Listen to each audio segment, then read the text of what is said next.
নেতৃবৃন্দরা, এই হুমায়ুন কবির খান, হেলাল ভাই, মুজিবর সহ, এখানে পারভেজ সহ, আজকে দুর্ভাগ্য বিনা অপরাধে শুধুমাত্র ব্যক্তি স্বার্থ চরিতার্থ করার জন্য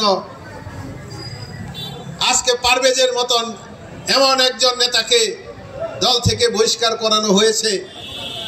ষড়যন্ত্র করে আজকে তাকে যে হয়রানি করা হয়েছে, এটা কালিয়াকৈরবাসী কোনোদিন ভালোভাবে নেয়নি এবং নিবেও না।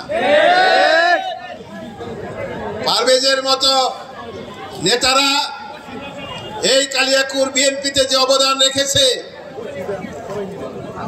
তার মতো নেতাদেরকে বাদ দিয়ে এই বিএনপি আগামী দিনে শক্তিশালী হবে, এটা আমরা ভাবতে পারি না।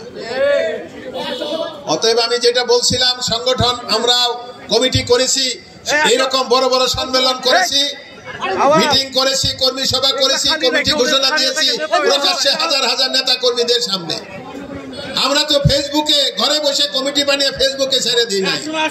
এটা কোন ধরনের নেতৃত্ব? অতএব এর উপরে আবার এই ধরনের কমিটি বানিয়ে বিএনপি নেতা কর্মীদেরকে বাদ দিয়ে কমিটি বানিয়ে আবার সংসদ সদস্যর স্বপ্ন দেখেন। আমাদের নেতা জনাব তারেক রহমান সাহেব পরিষ্কার বলেছেন, বহু সবাই বলেছেন, এখনো বলছেন, বিএনপির যে কোনো কমিটিতে পদ পদবি পাবে যারা বিএনপির দুঃসময়ে এই দলের সাথে ছিল, রাজপথে যারা আন্দোলন সংগ্রামে ছিল, তাদের দ্বারাই কমিটি গঠন হবে এবং আগামী জাতীয় সংসদ নির্বাচনে সেই সকল নেতারাই মূল্যায়িত হবে যারা বিএনপির সাথে দীর্ঘ 15-20 বছর এই দলকে ছেড়ে একদিনের জন্য অন্য কথা বলে নাই, অন্য স্লোগান দেয় নাই। তাদের মাধ্যমেই অবশ্যই জাতীয় সংসদে আমাদের নেতা জনাব তারেক রহমান সাহেব তাদেরকেই মনোনয়ন দিবে।